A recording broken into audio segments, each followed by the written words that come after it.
आज मी बनवते बांगडा फ्राय। बांगडे घेतले, लसूण ठेचून घेतला आहे, हा अख्खा लसूण थोडासा ठेचून घेतला आहे, आपले घरचे मसाले, थोडासा तांदळाचं पीठ आणि थोडासा रवा घेतला आहे। त्याच्यामध्ये आपण थोडासा मीठ, लाल मिरची पावडर आणि हळदी पावडर टाकू। ठेचलेलं लसूण टाकूया,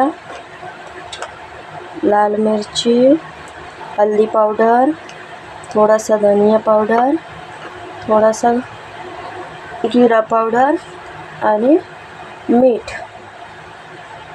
लाल मिरची पावडर थोडासा जास्त टाकते। मसाला लावून झालेला आहे। आपण मसाला मिक्स केलेला आहे। तवा गरम करत ठेवला होता, तव्यामध्ये टाकूया भरपूर सारा तेल। मच्छी फ्राय करायला भरपूर तेल लागतो, तुम्ही तेल टाकू।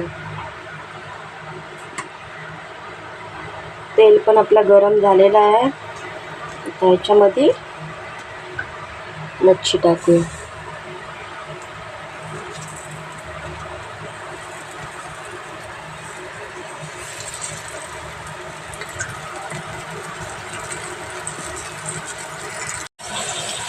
मच्छी टाकून झाली आहे, गॅस स्लो केली आणि वरून हा आता लसूण सोडायचा।